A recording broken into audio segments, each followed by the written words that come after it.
Hello everyone, now we are going to start final account. हम लोग start करने जा रहे हैं फाइनल अकाउंट्स। ये क्लास 12 के अकाउंट्स के भी टॉपिक में आता है और क्लास 10 के भी टॉपिक में आता है। तो क्लास 12 में कुछ टिपिकल्स हैं, जैसे एडजस्टमेंट एंट्रीज वगैरह आती है, बट क्लास 10 में ऐसी कोई टिपिकल एडजस्टमेंट एंट्री नहीं है, या फिर हम बोल सकते हैं basic understanding of final account होगी। तो फाइनल अकाउंट जब हम लोग प्रिपेयर, फाइनल अकाउंट एक्चुअली होता क्या है पहले वो तो जाने। फाइनल अकाउंट एक ऐसा मैंने एक ऐसा रिकॉर्ड है, एक फिनेंशियल स्टेटमेंट है जिसमें एक बिजनेस की पूरी जानकारी मिलती है, जैसे बिजनेस का स्ट्रेंथ, बिजनेस का कैपिटल, बिजनेस की प्रॉफिट, बिजनेस कितना एक्सपेंसेस कर रहा है, बिजनेस से कितनी इनकम हो रही है, बिजनेस की ऑपरेटिंग इनकम कितनी है, बिजनेस की नॉन ऑपरेटिंग इनकम कितनी है, डायरेक्ट एक्सपेंसेस कितनी है, इनडायरेक्ट एक्सपेंसेस कितनी है, सारा एक रिकॉर्ड फाइनली वहाँ रिकॉर्ड होता है, जिससे पूरी स्टेटस बिजनेस की जानकारी मिल जाती है। उसे हम कहते हैं फाइनल अकाउंट। इसे प्रिपेयर करने के लिए हमें 3 पार्ट में बनाना पड़ता है। अगर कंपनीज एक्ट 1956 के हिसाब से आते हैं तो 3 पार्ट में बनानी पड़ती है। पहला ट्रेडिंग अकाउंट, दूसरा प्रॉफिट एंड लॉस अकाउंट, तीसरा बैलेंस शीट। तो अभी हम जो बताने जाएंगे ये कंपनीज एक्ट 1956 के हिसाब से बताएंगे। जो न्यू कंपनीज एक्ट है, कंपनीज एक्ट 2013, इस कंपनीज एक्ट में फाइनल अकाउंट को नाम दिया गया है फिनेंशियल स्टेटमेंट। इस फिनेंशियल स्टेटमेंट में statement of profit and loss और जो बैलेंस शीट होती है मैंने स्टेटमेंट ऑफ अफेयर्स, ये नाम से हम ये पर स्टेटमेंट को प्रिपेयर करते हैं। ये स्टेटमेंट वाइज होती है, जहाँ पर हम सारी काम वैसे ही होती है जैसे वह है, बट नाम चेंज है, एक मोड चेंज होगा, एक रूल चेंज होगा। जैसे हम companies act 1956, companies act 1956, companies act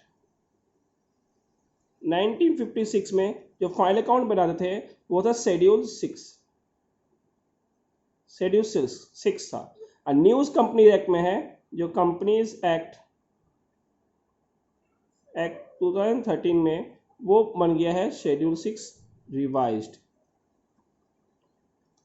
अब इस मेथड के हिसाब से हमें प्रिपेयर करना पड़ता है। आइए आते हैं फाइनल अकाउंट के प्रिपरेशन करने के लिए। उसको बनाने के लिए 3 पार्ट से होकर बनाना पड़ता है। फर्स्ट होता है trading account,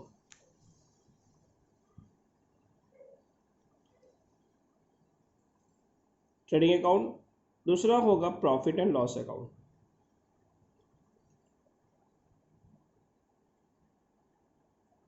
profit and loss account. Third one is balance sheet,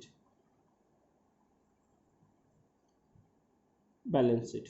ये जो हम बनाने जा रहे हैं ये बिजनेस के लिए रियल लाइफ में भी बहुत यूज़फुल है, क्योंकि इसी से ही बिजनेस की पूरी स्टेटमेंट तैयार होती है। और साथ ही ये कॉमर्स स्टूडेंट के लिए बहुत ही इम्पोर्टेंट और बड़े मार्क्स की टॉपिक है। जो आईसीएसई क्लास 10 के स्टूडेंट हैं उनके लिए सोल प्रोप्राइटर यानी सिंगल ओनर बिजनेस का ही बनाना पड़ेगा। बट जो आईएससी, सीबीएसई या अदर बोर्ड के हैं उनके क्लास 12 में मिल जाएंगे। और किसी क्लास 10 के बोर्ड में रहा तो बहुत अच्छी बात है, आप भी पढ़ सकते हैं, बहुत ही इंपॉर्टेंट है कॉमर्स स्टूडेंट के लिए। नाउ आप देख ही रहे हैं, तो ये 3 पार्ट में बनकर तैयार होती है। ICSE, CBSE, class other class मतलब जो बोर्ड्स होंगे, अदर बोर्ड्स होंगे, स्टेट बोर्ड होंगे, या बिहार, यूपी या बंगाल बोर्ड या फिर महाराष्ट्र बोर्ड, कोई में क्लास 12 में आप आराम से पा जाएंगे। हम लोग सबसे पहला पार्ट ट्रेडिंग अकाउंट को प्रिपेयर करने जाएंगे। ट्रेडिंग अकाउंट, ये ट्रेडिंग अकाउंट होता क्या है? ट्रेडिंग अकाउंट का मतलब होता है ऐसा अकाउंट जहां पर हम ग्रॉस प्रॉफिट और ग्रॉस लॉसेस को प्रिपेयर करते हैं, असर्टेन करते हैं ग्रॉस लॉस और ग्रॉस प्रॉफिट को। क्योंकि ग्रॉस लॉस और ग्रॉस प्रॉफिट को फाइंड करने का तरीका होता है, क्योंकि ग्रॉस लॉस का कोई फॉर्मूला नहीं होता है, ग्रॉस प्रॉफिट का होता है। उसका फॉर्मूला होता है sale minus cost of goods sold. अगर इसका फिगर पॉजिटिव में आया तो ग्रॉस प्रॉफिट, अगर फिगर नेगेटिव में आया तो ग्रॉस लॉस। तो ये इस फॉर्मूला की वजह से ही ग्रॉस प्रॉफिट बनता है। इसी फॉर्मूला को हम लोग अकाउंटिंग प्रिपरेशन के टाइप में हम लोग बनाएंगे। तो यही सेल तो सेल रहे ऐसे ही रहेगा, बस कॉस्ट ऑफ गुड्स सोल्ड के बहुत सारे सेग्रीगेशन हो जाते हैं। जैसे ओपनिंग स्टॉक मैं यहाँ पर शॉर्ट फॉर्म में लिख रहा हूँ, plus net purchase. Why we are writing the net purchase? Because purchase जो करते हैं कुछ रिटर्न हुआ होता है, वो माइनस एडजस्ट करके ही हम लोग नेट परचेज को लेते हैं। यहाँ पर सेल भी नेट सेल ही आएगा, कि जितने भी एडजस्टमेंट हो गए वो एडजस्ट करके वो नेट सेल लिखा जाएगा। प्लस डायरेक्ट एक्सपेंसेस जो बिजनेस से डायरेक्टली रिलेटेड है, वो सारे एक्सपेंसेस यहाँ पर ऐड होंगे, माइनस किया जाएगा क्लोजिंग स्टॉक। तो ये सब माइनस करके हम पाते हैं कॉस्ट ऑफ गुड्स सोल्ड, जो इसकी फॉर्मूला है, जिसे माइनस करने से ग्रॉस प्रॉफिट आती है। इसी को ही हम लोग प्रिपेयर करेंगे अकाउंटिंग फॉर्म में, जो हम आपको दिखाने जा रहे हैं। यह हमने आपके सामने एक छोटा सा स्ट्रक्चर तैयार कर दिया है। अब हम सारे स्ट्रक्चर के पूरे नाम लिखने जा रहे हैं, किस तरह से क्या होगा क्या नहीं। तो आप देख सकते हैं, पहले लिखेंगे इन द बुक्स ऑफ।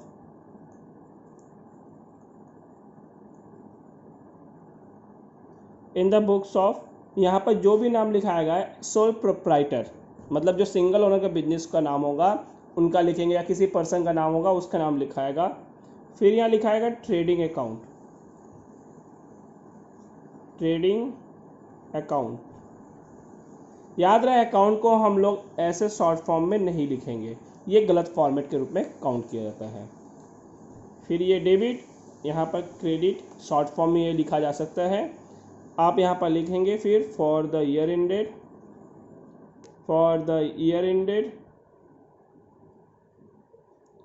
एंडेड जो जिस समय पे बनेगा उस समय पे, आइदर इन फिनेंशियल ईयर मतलब अप्रैल टू मार्च, या फिर कैलेंडर ईयर जैन टू दिसंबर। बट ये जरूरी नहीं कि ऐसा ही हो, कोई क्वार्टरली कोई हाफ ईयरली में भी प्रिपेयर करता है, तो आप उस टाइम पे प्रिपेयर किया जा सकता है। अब आते हैं, आप जिस समय में आपका फिनेंशियल ईयर बोला रहेगा आप उस हिसाब से बनाइएगा। यह आएगा पार्टिकुलर्स अमाउंट, पार्टिकुलर्स अमाउंट। आप चाहे तो अपने बेनिफिशियरी के लिए आप डबल कॉलम को भी यूज कर सकते हैं। ठीक है, अब आपको फॉर्मेट दिखाने जा रहा हूं क्या होता कैसे होगा। To opening stock, opening stock जो होंगी आप यहां पर पुट कर दीजिएगा।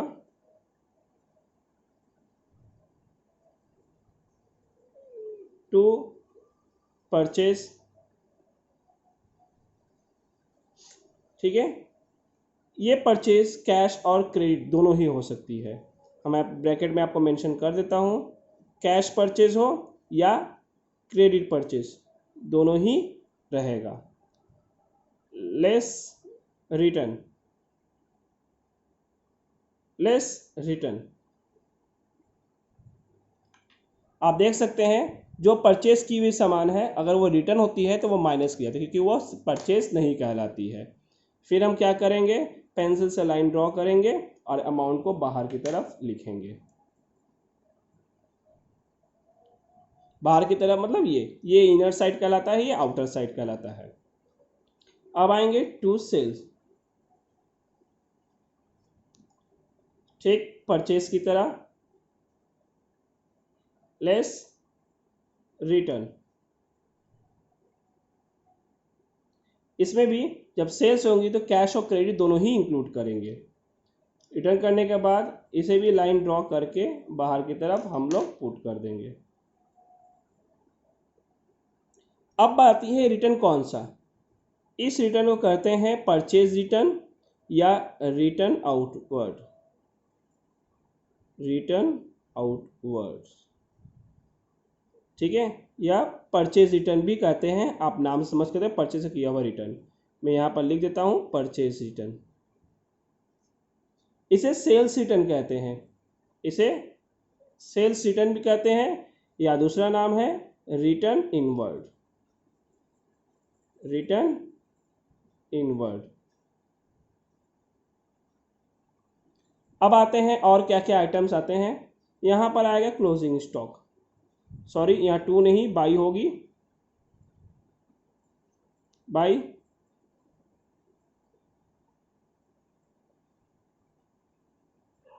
Closing stocks.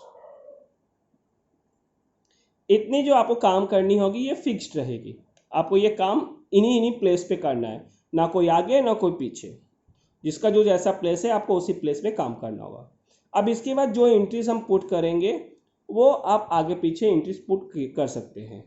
जैसे यहाँ पर अब जितनी भी एंट्रीज आएंगी सब डायरेक्ट एक्सपेंसेस आएंगी, ये सारे डायरेक्ट एक्सपेंसेस कहलाएंगे। जैसे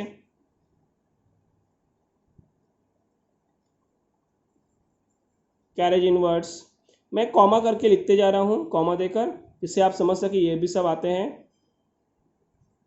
wages, fuel, power,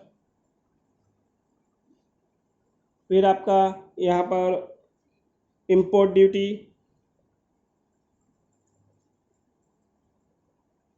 import duty, freight, freight excise duty,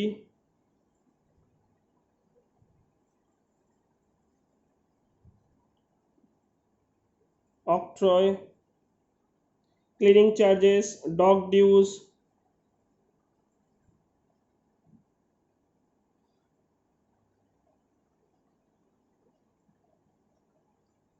cleaning charges, dock charges. तो ये सब क्या है आपके डायरेक्ट एक्सपेंसेस है, जो आपके ट्रेडिंग अकाउंट के डेबिट साइड पे इंट्रीज होती है। क्रेडिट साइड में ऐसे कोई इंट्रीज नहीं आती है, अगर आती तो बहुत रेयरली होगी, जो आपको नाम से इंडिकेट कर दिया जाएगा। अब आते हैं बैलेंसिंग फिगर। बैलेंसिंग फिगर किस तरह से करेंगे, दोनों साइड टोटल कर लेंगे, जो लाइन इक्वल ही मार्जिन पे ड्रॉ किया जाएगा, स्केल लेंगे, स्केल को पुट कर लेंगे और एक दूसरे के सीधानी में लाइन ड्रॉ कर लेंगे। यह लाइन डबल लाइन से क्लोज कर दी जाएगी।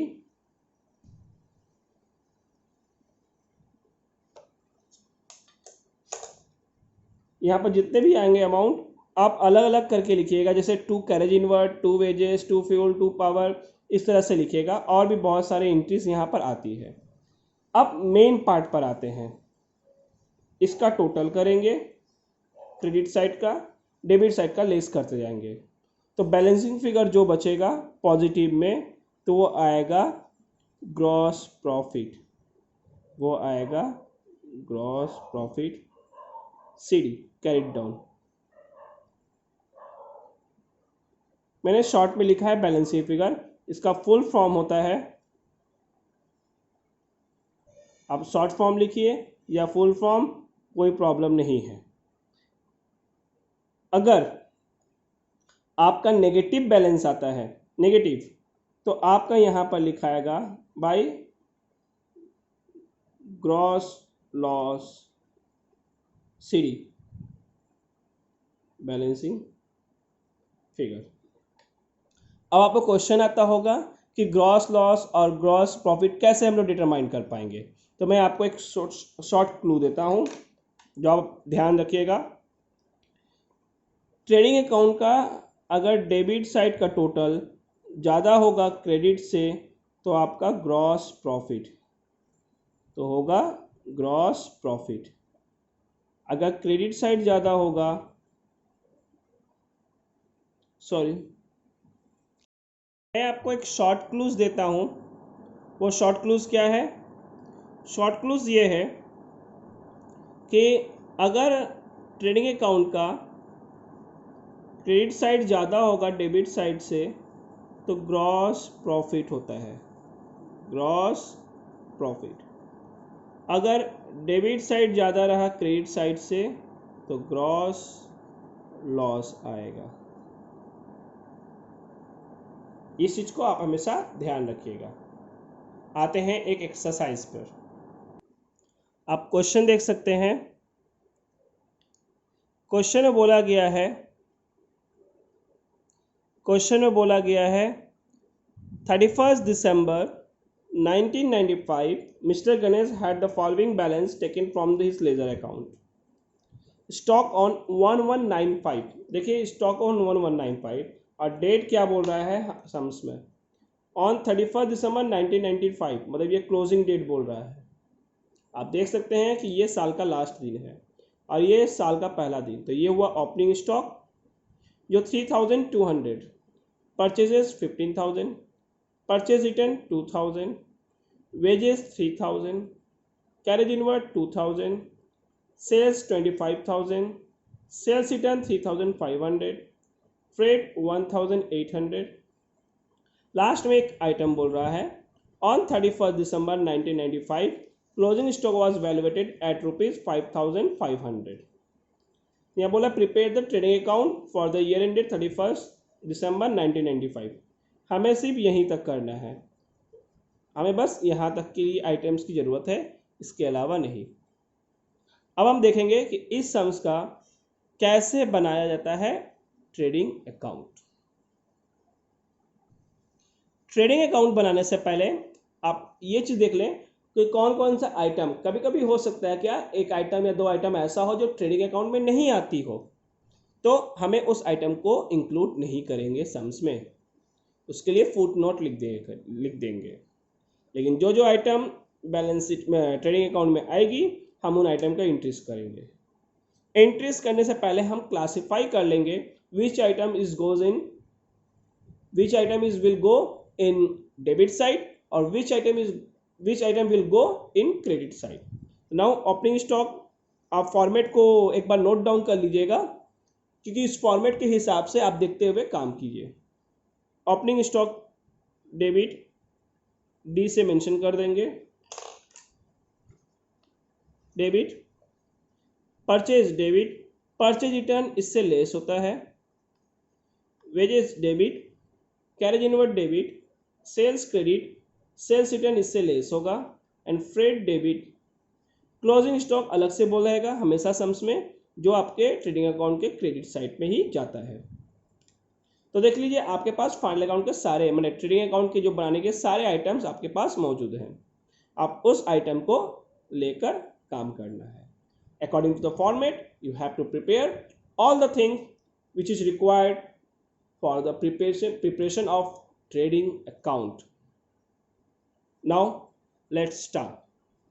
Before starting the trading account first हमें कुछ बातों पे लुक करनी होगी। जैसे in the books of mister Ganesh के नाम से बनेगा, date for the year ended 31st December 1995। ये चीज़ हमेशा सम्स में आप देख लें, ध्यान दें। इन the books of mister Ganesh trading account on 31st December 1995। आप देख सकते हैं कि मैंने लिख दिया इन the books of mister Ganesh trading account for the year ended 31st December 1995। Now अब हम सम्स में आते हैं। तो सबसे पहले था, आप क्या कीजिएगा, सम्स स्टार्ट करने से पहले आप उस सम्स वाले पोर्शन को स्क्रीनशॉट कर लें या वीडियो पॉज कर आप लिख लें। आते हैं सम्स को स्टार्ट करने। तो पहला था स्टॉक ऑन 31st December, मैंने 31st Jan 1995। इंट्रीज होगी 2,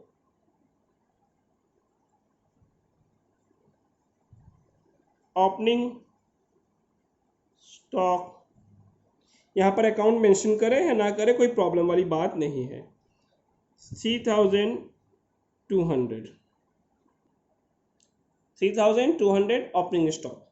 लेट्स नेक्स्ट परचेज 2, परचेजेस 15,000। देख लीजिए उनके साथ माइनस करने के लिए हमारे पास परचेज रिटर्न है, हो सकता हो सम्स में ना भी हो, इससे कोई प्रॉब्लम नहीं है। अगर नहीं रहता है तो डायरेक्टली हम लोग अमाउंट को बाहर लिखेंगे अगर परचेज रिटर्न दिया हुआ है तो अमाउंट को लेस करके लिखेंगे, लेस परचेज रिटर्न, अमाउंट है 2000 रुपीज़, माइनस लेस करने वाली बात हम सब लास्ट में करते हैं। आते हैं वेजेस, टू वेजेस, वेजेस है 3000, 3000 लेस करके यहाँ लिख देते हैं। आते हैं carriage inward, to carriage inwards 2000 rupees. Next sales, sales credit side में by sales 25,000 less sales return 3,500, less करने वाला काम बाद में लिख देंगे, लेस। फिर आता नेक्स्ट फ्रेट, टू फ्रेट, मैंने जैसे जैसे आइटम आता गया मैं उनके पोजीशनों पे लिखता गया। फ्रेट 1800, मैंने आपसे कहा था opening stock, purchase, sales return और क्लोजिंग स्टॉक की पोजीशन अपनी जगह पर होती है, बाकी सब आगे पीछे हो सकता है। नाउ क्लोजिंग स्टॉक जो लाइन पे लिखी हुई थी, on 31 December 1995 closing stock was valued at 5500, closing stock 5500। अब हमारा काम होगा नेक्स्ट टोटल करने का, बैलेंसिंग करने का। तो बैलेंसिंग कैसे करेंगे, मैं यहाँ पर पेंसिल वर्क ब्लैक पेन से किया हूँ, लाइन ड्रॉज जितने भी होंगे सब पेंसिल से होंगे। यहाँ पर मैंने पेंसिलिंग वर्क ब्लैक पेन से किया है जिससे एक वीडियो में आसानी से इंडिकेट किया जा सके लाइन को। तो मैं करता हूँ यहाँ पर सब्ट्रैक्ट, एक यहाँ पर करना होगा, एक यहाँ पर करना होगा। अमाउंट सब्ट्रैक्ट करके यहाँ पर आएगी 13,000 और यहाँ पर अमाउंट माइनस करनी पड़ेगी। 25,000 से 3,000 माइनस करेंगे 22 एंड 500 माइनस करने पर आंसर आएगी 21,500। तो हम यहाँ पर लिख देंगे 21,500। ये बड़ी मुझवानी कैलकुलेशन है, आप चाहे तो अलग से रफ में कैलकुलेट कर सकते हैं। अब हम आते हैं नेक्स्ट, सबसे पहले काम करना होगा क्रेडिट आइटम को ऐड करना होगा। क्रेडिट आइटम मतलब क्रेडिट साइड पे जितने भी दिए हुए हैं उनको ऐड करना होगा। ऐड करने के लिए आप करेंगे इस पोर्शन को, इस पोर्शन को आप पहले ऐड करेंगे। आप हो सके तो रफ में ऐड कर लें। और सबसे पहले हम क्या करेंगे, दोनों साइड को थोड़ा कुछ स्पेस यहाँ दोनों साइड छोड़कर हम यहाँ पर इक्वल कर देंगे अमाउंट क्लोज करने का।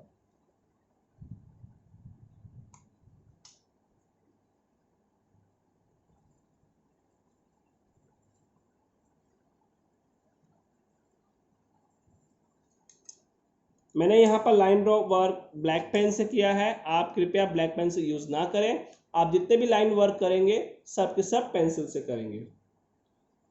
अब आता हूँ मैं टोटल करने का। तो आप इन साइड पूरा टोटल करते हो 21,500 एंड 5,500, 500 500 1,000 हो गया, 21 + 1 22 एंड 22 + 5 27,000। मैंने एक रफली कहीं पर लिख लो 27,000, मैं एक जगह पर रफ में लिख लेता हूँ 27,000।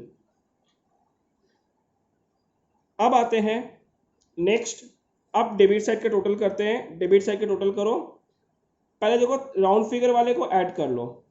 13,000 3,000 16,000 18,000 19,000 19 + 3 19 + 3 22,000 एंड 800 + 200 23,000। 23,000 आपका हुआ, उसे मैं रफ में देख लो। तो मैं आपको दिखाना चाहता हूं, आप देख सकते हैं क्रेडिट वाला आइटम 27,000 टोटल होता है और डेबिट में आपका 23,000 टोटल आ रहा है, तो credit side is greater than the debit side, तो ग्रॉस प्रॉफिट आएगा और ग्रॉस प्रॉफिट आता है डेबिट साइड पर। तो यहाँ पर लिखेंगे 2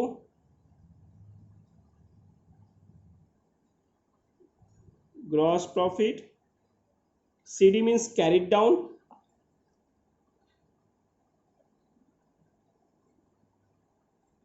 बैलेंसिंग फिगर। अब क्या करेंगे, इन दोनों में है ना, जो आइटम बड़ा होगा दैट मीन्स जो अमाउंट बड़ा होगा वही टोटल में लिखाएगा।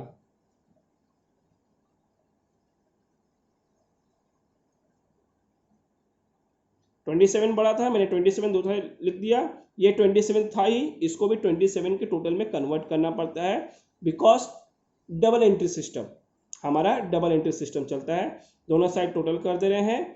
तो अब बैलेंसिंग जितना अमाउंट बचेगा, मैंने 27,000 माइनस 23,000 4,000 लिख देंगे। तो ये हो गया हमारा ट्रेडिंग अकाउंट। आई होप आपको समझ में आया हो। एक बार फिर से ट्रेडिंग अकाउंट आपको दिखाते हैं।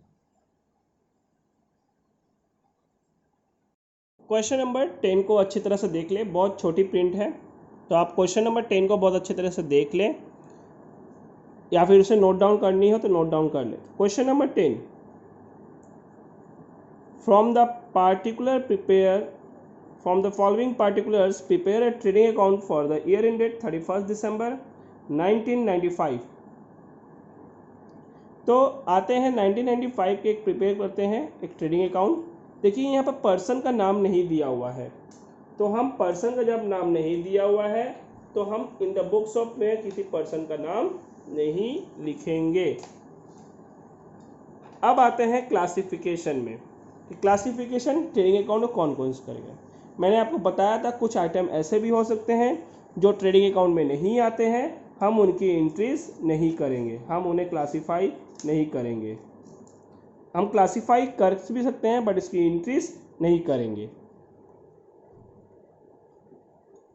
आते हैं क्लासिफिकेशन पर। ओपनिंग स्टॉक ट्रेडिंग अकाउंट के डेबिट साइड में आता है। कैश परचेज, क्रेडिट परचेज, ये दोनों आपस में ऐड हो जाएंगे और डेबिट साइड में लिखाएगा। कैश सेल्स, क्रेडिट सेल, ये सेल्स कहलाएंगे, ये क्रेडिट साइड में जाएंगे, दोनों ऐड होंगे आपस में। परचेज रिटर्न, इन दोनों के एडिशन के साथ सब्ट्रैक्ट किया जाएगा, और सेल्स रिटर्न इन दोनों के एडिशन के साथ सब्ट्रैक्ट किया जाएगा। आपको पता होगा मैंने लास्ट सम्स में लेस रिटर्न लिखा था, जो सेल्स रिटर्न वो वैसी तरह से माइनस होगा, बट यहाँ पर कैश परचेज, क्रेडिट परचेज दिया, ये दोनों ऐड होंगे क्योंकि यहाँ पर हमें पूरा परचेज या सेल्स लेना पड़ता है, चाहे वो कैश में हो या क्रेडिट। अब आते हैं वेजेस। वेजेस डेबिट साइड में जाएगा। Carriage inward debit side in trading account, carriage outward नहीं जाता है, ये प्रॉफिट एंड लॉस का आइटम है। फ्रेट डेबिट साइड में जाएगा। सैलरीज पुट नहीं होगी बैलेंस शीट के आइटम पे, सॉरी ट्रेडिंग के आइटम में, ये आइटम नहीं आएगा। रेंट एंड टैक्सेस, ये भी ट्रेडिंग अकाउंट में नहीं आता है क्योंकि हमें ट्रेडिंग अकाउंट में डायरेक्ट एक्सपेंसेस लेना है। डायरेक्ट एक्सपेंसेस का मतलब होता है ऐसी एक्सपेंसेस जो बिजनेस में डायरेक्ट रिलेटेड है, जिसको प्रोडक्ट से डायरेक्ट जोड़ा जा सकता है। रेंट टैक्सेस प्रोडक्ट से नहीं जोड़ते हैं, ये एडिशनल एक्सपेंसेस हैं, इसीलिए इनडायरेक्ट है, प्रॉफिट लॉस में जाते हैं। वेजेस हम लेबर को देते हैं, अगर लेबर को वेजेस ना दे तो लेबर प्रोडक्शन नहीं करेगा तो प्रोडक्ट बनेगा ही नहीं, इसीलिए डायरेक्ट एक्सपेंसेस है। परचेज एंड सेल के बिना कोई काम हो नहीं सकता, इसीलिए वो भी डायरेक्ट एक्सपेंसेस है। कैरेज इनवर्ड मतलब जो सामान हम परचेज करके, रॉ मटेरियल जब परचेज करके लाते हैं फैक्ट्रीज में या इंडस्ट्रीज में प्रोडक्शन के लिए, बनाने के लिए, तब वो जो भाड़ा पे करते हैं वो है कैरेज इनवर्ड। वो आइटम्स आएंगे क्योंकि अगर वो नहीं लेकर आएंगे तो होगा नहीं प्रोडक्शन। कैरेज आउटवर्ड, जब हम प्रोडक्शन होने के बाद हम उस आइटम को अपने शॉप में या आउटलेट में ले आते हैं तो वो एक्सपेंसिव जब भाड़ा लगता है वो नहीं कहलाएगा। फ्रेट माल गाड़ी का भाड़ा ही एक तरह का होता है। रेंट टैक्सेस ये नहीं आएगा आइटम। क्लोजिंग स्टॉक दिया हुआ है 11,000, ये क्रेडिट साइड में एंट्री होगा। अब आते हैं सॉल्यूशन पे, एक बार आप देख ले अच्छी तरीके से इसके अमाउंट भी। अब हम आते हैं इसके अमाउंट भी मेंशन कर देते हैं आपको, जिसे ना समझ में आ रही हो वो नोट डाउन कर सकते हैं। स्टॉक एज ऑन 1195 9,000 माने opening stock 9,000, cash purchase 92, credit purchase 38,000, cash sales 1,25,000, credit sales 1,48,000, purchase return 12,000, sales return 8,000, wages 46,000, 46,000 wages, carriage inward 14,000, carriage outward 6,000, freight 8,000। Carriage outward की किंतु एंट्री नहीं होगा। फ्रेट 8,000, सैलरीज 23,000, इसकी entry नहीं होगी। रेंट टैक्सेस 8,000 नहीं होगी। स्टॉक 11,000 होगी। माने जिसमें एंट्री होगा हमें उससे काम है, जिसकी एंट्री नहीं होगी उससे हमें कोई लेना देना नहीं है, उसके लिए हम लोग फुट नोट लिख देंगे। अब आते हैं सम्स कैसे सॉल्व किया जाएगा। आते हैं अब सॉल्यूशन पे। हमने फॉर्मेट तैयार कर दिया है, तो आप देख सकते हैं हमने फॉर्मेट तैयार कर चुका है। सम्स में मैंने पहले ही आपको बता दिया था, इन द बुक्स ऑफ वहाँ पर मेंशन नहीं रहती है, नहीं थी, तो जब नहीं रहती है हम वहाँ पर इसे डॉट डॉट या ब्लैंक देकर छोड़ सकते हैं। वहाँ पर डेट दी हुई थी for the year end date, मैंने स्टार्टिंग में ही सम में दिया हुआ था for the year end date करके 31 दिसंबर 1995, 31 दिसंबर 1995। अब आते हैं सम्स में। सम बनाने के लिए आपको पहले बताया था क्या का फॉर्मेट यहाँ पर कंपलसरी होता है, मैं इस बार लिख देता हूँ, लास्ट सम्स में मैंने नहीं कर पाया था। ओपनिंग स्टॉक कंपलसरी रहती है by sales to purchases by closing stocks. देखिए ये सब आइटम आपकी कंपलसरी रहती है, तो अब दिखा दिए। अब इस हिसाब से हम पुटिंग करते जाएंगे। ओपनिंग स्टॉक 9,000 दिया था, जो डेट 1/1/1995 दिया था, इसकी ओपनिंग स्टॉक वैल्यू थी 9,000 रुपीज़। परचेज में दो आइटम दी थी, कैश परचेज और क्रेडिट परचेज, उसकी एंट्री का आप इस तरह से करेंगे, कैश बोलकर 92,000 और क्रेडिट बोलकर जो जितनी दी रहेगी अब उसकी एंट्री कर दोगे 38,000, जो टोटल होगा यहाँ पर लिख दिया जाएगा एडिशन करके। लाइन ड्रॉ कर देता हूँ, एडिशन करके यहाँ पर हम उसको लिख देंगे। उसे एडिशन और कैलकुलेशन करने का काम हम लास्ट में करते हैं। लेस जब आएगी परचेज रिटर्न, परचेज एंट्री की एंट्री कर देंगे। कैश सेल्स 1,25,000, कैश में 1,25,000, क्रेडिट में 1,48,000। ठीक, इसकी भी कैलकुलेशन हम लास्ट में कर देंगे। लेस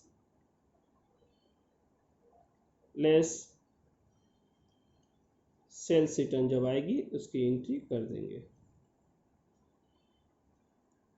देखिए उसके बाद आपके पास सम्स होगा, तो परचेज रिटर्न 12,000 दिखा रहा था, लिख देंगे परचेज रिटर्न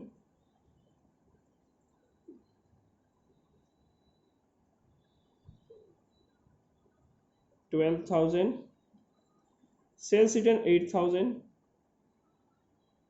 कैलकुलेशन करने का काम लास्ट में। Wages to wages 46,000, carriage inward 14,000,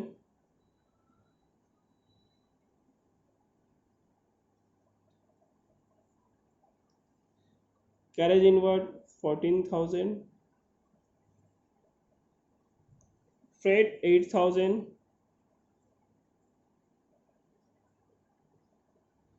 freight 8,000,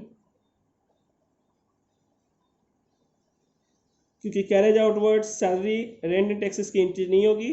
अब स्टॉक एज ऑन 31 दिसंबर 95, यहाँ पर एंट्री करते हैं। क्लोजिंग स्टॉक नाम लिख चुके थे 11,000। अब हम आते हैं कैलकुलेशन के काम पर।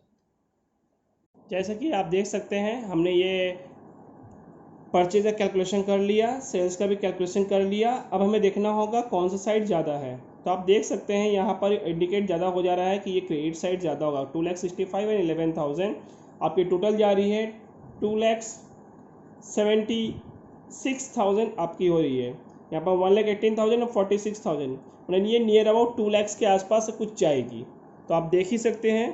तो सीधी सी बात है, क्रेडिट साइड ज़्यादा है। लास्ट सम्स में मैंने आपको बताया था, if credit side is greater than gross profit होता है। तो आते हैं कैलकुलेशन करते हैं क्रेडिट साइड की भी और डेबिट साइड की भी। आते हैं, देखिए यहाँ पर टोटल आएगा 2,76,000। क्रेडिट साइड ज़्यादा है 2,76,000। अगर आप डेबिट साइड का एडिशन करते हैं तो 1,95,000 आता है। तो आप घटा कर देख लें, 2,76,000 माइनस 1,95,000। 2,76,000 ये क्रेडिट का आइटम था, टोटल था 1,95,000। ये जो काम आप रफ में कीजिएगा, घटाइएगा 81,000 आ जाएगा। 6 माइनस 5 1, 7 से 9 नहीं जाएगा, कैरी ये हो गया आपका 17, 17 माइनस 9 8, और ये 1 हो गया, तो 1 से 1 कुछ नहीं जाएगा 81। तो 2 ग्रॉस प्रॉफिट